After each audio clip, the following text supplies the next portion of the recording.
ಜೀವರಾಶಿಯಲ್ಲಿ ದಾಟಿ ಬಂದ ಈ ಶರೀರ ಈ ಸುಖ ಎಂಬರ ಎಂಬತ್ತು ಲಕ್ಷ ಜೀವರಾಶಿಯಲ್ಲಿ ದಾಟಿ ಬಂದ ಈ ಶರೀರ ತಾನಲ್ಲ ತನ್ನದಲ್ಲ ತಾನಲ್ಲ ತನ್ನದಲ್ಲ ಆಸೆ ತವರಲ್ಲ ಮುಂದೆ ಬಾಳುವುದಲ್ಲ ಆಸೆ ತವರಲ್ಲ ಮುಂದೆ ಬಾಳುವುದಲ್ಲ ದಾಸನಾಗು ವಿಶೇಷನಾಗು ದಾಸನಾಗು ವಿಶೇಷನಾಗು ದಾಸನಾಗು ಬಹುಭಾಷಣಿಗು ದಾಸನಾಗು ಬಹುಭಾಷಣಿಗು.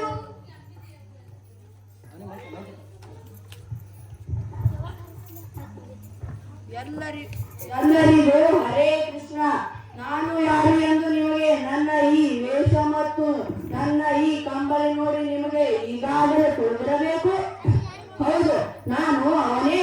ನಿಮ್ಮ ವಾಹನವಾದ ಬೈಕ್, ಕಾರ್, ಟ್ರ್ಯಾಕ್ಟರ್ ಇವುಗಳ ಮೇಲೆ ನೀವು ನನ್ನನ್ನು ಹೆಚ್ಚಾಗಿ ನೋಡುವಿರಿ.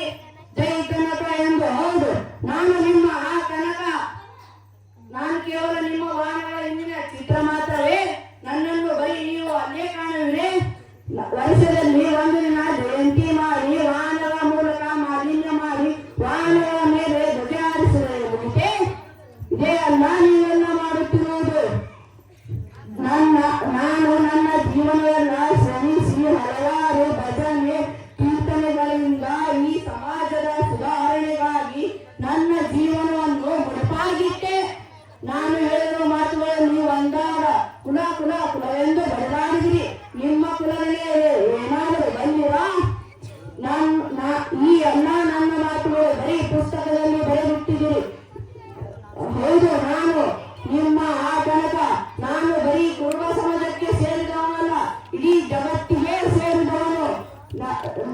ನಾನು ಹೇಳಿರುವ ಮಾತುಗಳು ಬರೀ ಪುಸ್ತಕದಲ್ಲೇ ಬರೆದಿಟ್ಟಿದ್ದೀರಿ. ಯಾರಾದರೂ ಪಾಲಿಸಿದ್ದೀರಾ? ಮಕ್ಕಳಿಂದ ಹುಡುಗರು ಹಿರಿಯರಿಂದ ಮುದುಕರು ಸಹ ಎಲ್ಲಿ ನೋಡಿದರಲ್ಲಿ ಸಾರಾಯ ಕುಡಿಯುವುದು, ಧೂಮಪಾನ, ಮದ್ಯಪಾನ, ಇಸ್ಪಟ್ಟು ಆಡುವುದು, ಪರಸ್ಪರರಿಗೆ ಕೆಟ್ಟ ದೃಷ್ಟಿಯಿಂದ ನೋಡುವುದು, ಎಲ್ಲರೂ ಇದನ್ನೇ ಮಾಡುತ್ತಿರುವಿರಿ. ಆದರೆ ನಿಮಗೆಲ್ಲ ಮಾತ್ರ ನಮ್ಮ ಮುಂದಿನ ಪೀಳಿಗೆ ಮತ್ತು ಭವಿಷ್ಯ ತುಂಬಾ ಉಜ್ವಲವಾಗಿರಬೇಕು.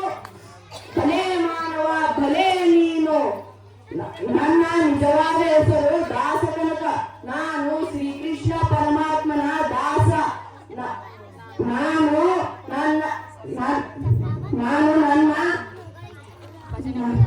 ನಾನು ನನ್ನ ಭಜನೆ ಕೀರ್ತನೆಯಿಂದ ಆ ಉಡುಪಿಯಲ್ಲಿ ಶ್ರೀಕೃಷ್ಣ ಪರಮಾತ್ಮನನ್ನು ಒಲಿಸಿಕೊಂಡವನು.